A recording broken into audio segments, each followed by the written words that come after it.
ओम शांति। 21 अक्टूबर 2025 के ईश्वरीय महावाक्य सुनते हैं। मुरली के मुख्य पॉइंट्स। बाबा ने कहा, याद से विकर्म विनाश होते हैं और आत्मा पावन बनकर राज्य अधिकार प्राप्त करती है।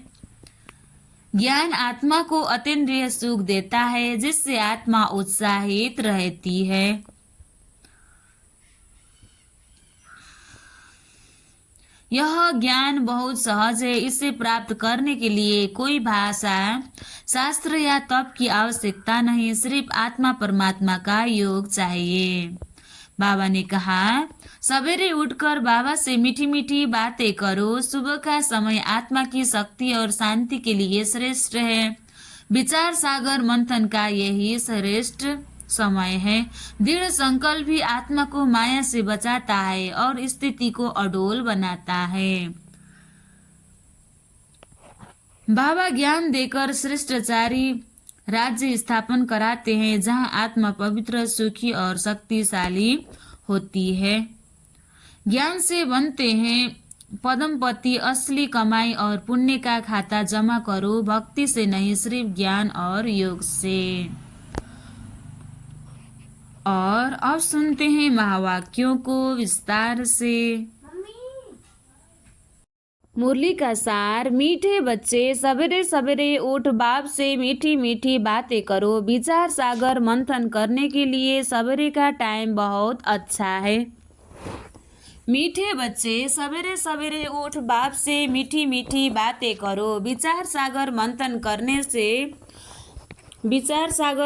करने के लिए सवेरे का टाइम बहुत अच्छा है। प्रश्न, भक्त भी भगवान को सर्वशक्तिवान कहते हैं और तुम बच्चे भी, लेकिन दोनों में अंतर क्या है? उत्तर में बाबा कहते हैं, वह कहते हैं भगवान तो जो चाहे वह कर सकता है, सब कुछ उसके हाथ में है, लेकिन तुम जानते हो। बाबा ने कहा है, मैं भी ड्रामा के बंधन में हूँ। ड्रामा सर्वशक्तिवान है। बाप को सर्वशक्तिवान इसलिए कहा जाता है क्योंकि उनके पास सर्व को सद्गति देने की शक्ति है। ऐसा राज्य स्थापन करता जिसे कभी कोई छीन नहीं सकता। ओम शांति। किसने कहा? बाबा ने। ओम शांति। यह किसने कहा? दादा ने। अब तुम जानते हो। तुम बच्चे ने यह पहचाना है। ऊंच से ऊंच की महिमा तो बहुत भारी है। कहते हैं सर्वशक्तिवान है तो क्या नहीं कर सकते। अब यह भक्ति मार्ग वाले तो सर्वशक्तिवान का अर्थ बहुत भारी निकालते होंगे। बाप कहते हैं ड्रामा अनुसार सब कुछ होता है। मैं कुछ भी करता नहीं हूँ। मैं भी ड्रामा के बंधन में हूँ। सिर्फ तुम बाप को याद करने से सर्वशक्तिवान बन जाते हो। पवित्र बनने से तम प्रधान से सतप्रधान बन जाते हो।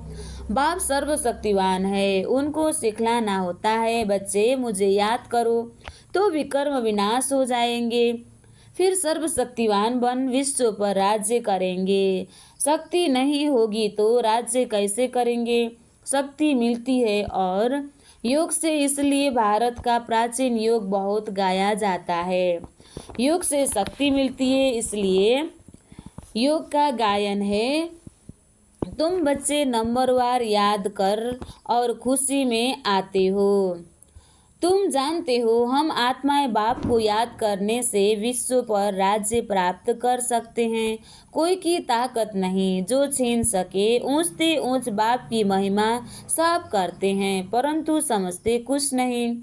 एक भी मनुष्य नहीं जिसको यह पता हो कि यह नाटक है। अगर समझते हो कि यह नाटक है तो शुरू से अंत तक वह याद आना चाहिए, नहीं तो नाटक कहना भी रंग हो जाता है। कहते भी हैं यह नाटक है, हम पार्ट बजाने आए हैं, तो उस नाटक के आदि मध्य अंत को भी जानना चाहिए न। यह भी कहते हैं हम ऊपर से आते हैं, तब तो वृद्धि होती रहती है न। सतयुग में तो थोड़े मनुष्य थे, इतनी सब आत्माएं कहाँ से आई? यह कोई समझते नहीं कि यह अनादि बना बनाया अविनाशी ड्रामा है जो आदि से अंत तक रिपीट होता रहता है। तुम बाइस्कोप शुरू से अंत तक देखो, फिर दोबारा रिपीट करके अगर देखेंगे तो चक्र जरूर हूबहू रिपीट होगा, जरा भी फर्क नहीं होगा। बाप मीठे मीठे बच्चों को कैसे बैठ समझाते हैं, कितना मीठा बाप है। बाबा आप कितने मीठे हो बाबा, बस अभी तो हम चलते हैं अपने सुखधाम में। अभी यह मालूम पड़ा है कि आत्मा पावन बन जाएगी तो दूध भी वहाँ पावन मिलेगा। श्रेष्ठाचारी माताएं बहुत मीठी होती है, समय पर बच्चे को आपे ही दूध पिलाती है, बच्चे को रोने की दरकार ही नहीं होती है। ऐसे ऐसे यह भी विचार सागर मंथन करना होता है। सुबह को बाबा से बातें करने से बड़ा मजा आता है। बाबा आप कितनी अच्छी युक्ति बताते हो श्रेष्ठाचारी राज्य स्थापन करने की, फिर हम श्रेष्ठाचारी माताओं की गोद में जाएंगे। अनेक बार हम ही उस नई सृष्टि में गए हैं, अभी हमारे खुशी के दिन आते हैं। यह खुशी की खुराक है, इसलिए गायन भी है। अतीन्द्रिय सुख पूछना हो तो गोप गोपियों से पूछो। अब हमको बेहद का बाप मिला है, हमको फिर से स्वर्ग का मालिक श्रेष्ठाचारी बनाते हैं। कल्प कल्प आपका राज्य भाग्य लेते हैं, हार खाते हैं फिर जीत पाते हैं। अभी बाप को याद करने से ही रावण पर जीत पानी है, फिर हम पावन बन जाएंगे। वहाँ लड़ाई दुख आदि का नाम नहीं, कोई खर्चा नहीं। भक्ति मार्ग में जन्म जन्मांतर कितना खर्च किया, कितने धक्के खाए, कितने गुरु किए। अब फिर आधा कल्प हम कोई गुरु नहीं करेंगे, शांति धाम सुखधाम जाएंगे। बाप कहते हैं तुम सुखधाम के राही हो, अब दुखधाम से सुखधाम में जाना है। वहाँ हमारा बाबा कैसे हमको पढ़ा रहे हैं, हमारा यादगार भी यहाँ है। यह तो बड़ा वंडर है, इस दिलवाड़ा मंदिर की तो अपरम अपार महिमा है। अभी हम राजयोग सीखते हैं, उसका यादगार तो जरूर बनेगा ना। यह हुबहू हमारा यादगार है। बाबा मम्मा और बच्चे बैठे हैं, नीचे योग सीख रहे हैं, ऊपर में स्वर्ग की राजाएं हैं। झाड़ में भी कितना क्लियर है, बाबा ने कैसे साक्षात्कार कराए, फिर चित्र बैठ बनवाए हैं। बाबा ने ही साक्षात्कार कराया, फिर करेक्ट भी किया, करता वंडर है। बाबा ने साक्षात्कार भी कराया और करेक्ट भी किया, कितना वंडर है। सारी नई नॉलेज है, किसी को भी इस नॉलेज का पता नहीं। बाप ही बैठ समझाते हैं। मनुष्य कितना तम प्रधान बनते जाते हैं, मनुष्य सृष्टि बढ़ती जाती है, भक्ति भी वृद्धि को पाते पाते तम प्रधान बनती जाती है। यहाँ अब तुम शतप्रधान बनने का पुरुषार्थ करते हो। गीता में भी अक्षर है मन मना भव, सिर्फ यह नहीं जानते कि भगवान कौन है। अब तुम बच्चों को सवेरे सवेरे उठकर विचार सागर मंथन करना है, विचार सागर मंथन करना है। मंथन करना है कि मनुष्य को भगवान का परिचय कैसे दें। भक्ति में भी मनुष्य सवेरे सवेरे उठकर कोठी में बैठ भक्ति करते हैं, वह भी विचार सागर मंथन हुआ ना। अभी तुमको ज्ञान का तीसरा नेत्र मिलता है। बाप तीसरा नेत्र देने की कथा सुनाते हैं, इसको ही फिर तिजोरी की कथा कह दिया है। तिजोरी की कथा अमर कथा, सत्य नारायण की कथा भी मशहूर है। सुनाने वाला एक ही बाप है जो फिर भक्ति मार्ग में चलती है। ज्ञान से तुम बच्चे सॉल्वेंट बनते हो, इसलिए देवताओं को पद्मपति कहते हैं। देवताएं बहुत धनवान पद्मपति बनते हैं। कलयुग को भी देखो और सतयुग को भी देखो, रात दिन का फर्क है। सारी दुनिया की सफाई होने में टाइम लगता है ना। यह बेहद की दुनिया है, भारत है ही अविनाशी खंड। यह अब कभी पराये लोप होता नहीं। यह कभी प्रायलोप होता नहीं, एक ही खंड रहता है। आधा कल्प फिर और खंड इमर्ज होंगे नंबरवार। तुम बच्चों को कितना ज्ञान मिलता है, बोलो। वर्ल्ड की हिस्ट्री जियोग्राफी कैसे चक्र लगाती है, आकर समझो। प्राचीन ऋषि मुनियों का कितना मान है, परंतु वह भी सृष्टि के आदि मध्य अंत को नहीं जानते। वह हठयोगी है, हाँ, बाकी उनमें पवित्रता की ताकत है जिससे भारत को थामते हैं, नहीं तो भारत पता नहीं क्या हो जाता।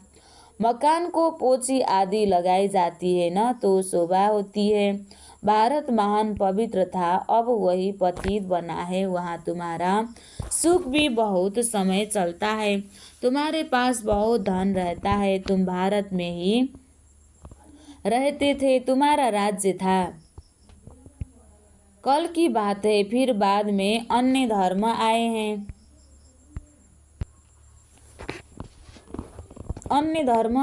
उन्होंने आकर कुछ सुधार कर अपना नाम वाला किया है। अब वह भी सब तुम प्रधान बन गए हैं।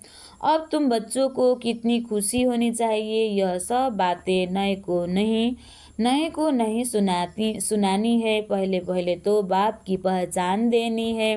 बाप का नाम रूप देश काल जानते हो। ऊँचते ऊँच बाप का पाठ तो मशहूर होता है न, अभी तुम जानते हो।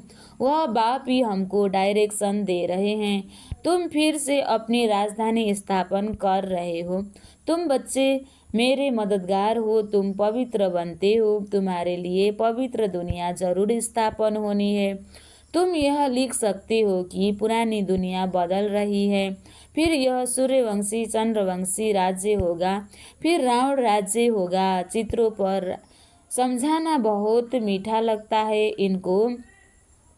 इनमें तिथि तारीख सब लिखा हुआ है। भारत का प्राचीन राजयोग माना याद से विक्रम विनाश होते हैं और पढ़ाई से स्टेट्स मिलती है। दैवी गुण धारण करने हैं। हाँ, इतना जरूर है, माया के तूफान आएंगे। सवेरे उठकर बाबा से बातें करना बड़ा अच्छा है। भक्ति और ज्ञान दोनों के लिए यह टाइम अच्छा है। मीठी मीठी बातें करनी चाहिए। अभी हम श्रेष्ठचारी दुनिया में जाएंगे। बूढ़ों के दिल में तो यह रहता है न कि हम शरीर छोड़ गर्भ में जाएंगे। बाबा कितना नशा चढ़ाते हैं। ऐसे बातें बैठ करो तो भी तुम्हारा जमा हो जाएगा। शिव बाबा हमको नरकवासी से स्वर्गवासी बना रहे हैं। पहले पहले हम आते हैं, सारा ऑलराउंड पार्ट हमने बजाया है। अब बाबा कहते हैं, इस चिट्ठी चोले को छोड़ दो, देह सहित सारी दुनिया को भूल जाओ। यह है बेहद का संन्यास। वहाँ भी तुम बूढ़े होंगे तो साक्षात्कार होगा। हम बच्चा बनते हैं, खुशी होती है। बचपन तो सबसे अच्छा है। ऐसे सवेरे बैठ विचार सागर मंथन करना है, पॉइंट्स निकलेगी तो तुमको खुशी होगी। खुशी में घंटा 1.5 घंटा बीत जाता है। जितनी प्रैक्टिस होती जाएगी उतनी खुशी बढ़ती जाएगी। बहुत मज़ा आएगा। फिर घूमते फिरते याद करना है। फुर्सत बहुत है। हाँ, विघ्न पड़ेंगे, उसमें कोई शक के नहीं। धंधे में मनुष्य को नींद नहीं आती। सुस्त लोग नींद करते हैं। तुम जितना हो सके शिव बाबा को ही याद करते रहो। तुमको बुद्धि में रहता है। शिव बाबा के लिए हम भोजन बनाते हैं, शिव बाबा के लिए हम यह करते हैं। भोजन भी शुद्धि से बनाना है। ऐसी चीज़ न हो जिससे खिटपीट हो जाए। बाबा खुद भी याद करते हैं। अच्छा, मीठे मीठे सिकलदे बच्चों प्रति माता पिता बाप दादा का याद प्यार और गुड मॉर्निंग। रूहानी बाप की रूहानी बच्चों को नमस्ते। हम रूहानी बच्चों की भी रूहानी बाप दादा को दिल से याद प्यार और गुड मॉर्निंग। नमस्ते बाप दादा, नमस्ते नमस्ते नमस्ते। धारणा के लिए मुख्य सार। 1 नंबर, सवेरे सवेरे उठकर बाबा से मीठी मीठी बातें करनी है। रोज खुशी की खुराक खाते हुए अतीन्द्रिय सुख का अनुभव करना है। सतयुगी राजधानी स्थापन करने में बाप का पूरा मददगार बनने के लिए पावन बनना है। याद से विक्रम विनाश करने हैं। भोजन भी शुद्धि से बनाना है। आज बाबा ने वरदान दिया है, दिव्य गुणों से आह्वान द्वारा सर्व गुणों की आहुति देने वाले संतुष्ट आत्मा भव। दिव्य गुणों के आह्वान द्वारा सर्व गुणों की आहुति देने वाले संतुष्ट आत्मा भव। जैसे दीपावली पर विशेष सफाई और कमाई का ध्यान रखते हैं, ऐसे आप भी सब प्रकार की सफाई और कमाई का लक्ष्य रख संतुष्ट आत्मा बनो। संतुष्टता द्वारा ही सर्व दिव्य गुणों का आह्वान कर सकेंगे। फिर अवगुणों की आहुति स्वतः हो जाएगी। अंदर जो कमजोरियां, कमियां, निर्बलता, कोमलता रही हुई है, उन्हें समाप्त कर अब नया खाता शुरू करो और नए संस्कार के नए वस्त्र धारण कर सच्ची दीपावली मनाओ। स्लोगन: सोमान की सीट पर सदा सेठ रहना है तो दृढ़ संकल्प की बोल अच्छी तरह से बांध लो। सोमान की सीट पर सदा सेठ रहना है तो दृढ़ संकल्प की बोल अच्छी तरह से बांध लो। मातेश्वरी जी के अनमोल महावाक्य। इस अविनाशी ईश्वरीय ज्ञान प्राप्त करने के लिए कोई भी भाषा सीखनी नहीं पड़ती। यह ज्ञान प्राप्त करने के लिए कोई अनेक भाषा सीखना नहीं पड़ती है, क्योंकि अपना जो ईश्वरीय ज्ञान है वो बड़ा ही सहज और मीठा है। इससे जन्म जन्मांतर के लिए कमाई जमा होती है। यह ज्ञान इतना सहज है जो कोई भी महान आत्मा अहिल्या कुब्जियाँ जैसी पत्थर बुद्धि कोई भी धर्म वाला बालक से लेकर वृद्ध तक कोई भी प्राप्त कर सकता है। देखो, इतना सहज होते भी दुनिया वाले इस ज्ञान को बहुत भारी समझते हैं।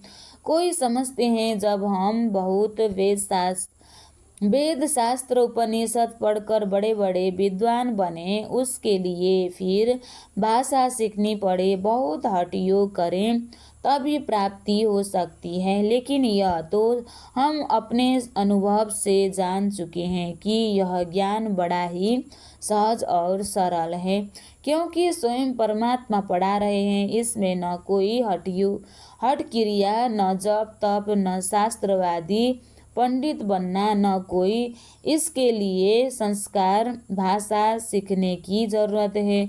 यह तो नेचुरल आत्मा को अपने परम पिता परमात्मा के साथ योग लगाना है। भले कोई इस ज्ञान को न भी धारण कर सके तो भी सिर्फ योग से ही बहुत फायदा होगा। इससे एक तो पवित्र बनते हैं, दूसरा फिर कर्म बंधन भस्मीभूत होते हैं और कर्मातीत बनते हैं। इतनी ताकत है इस सर्वशक्तिवान परमात्मा की याद में। भले वो अपने साकार ब्रह्मातन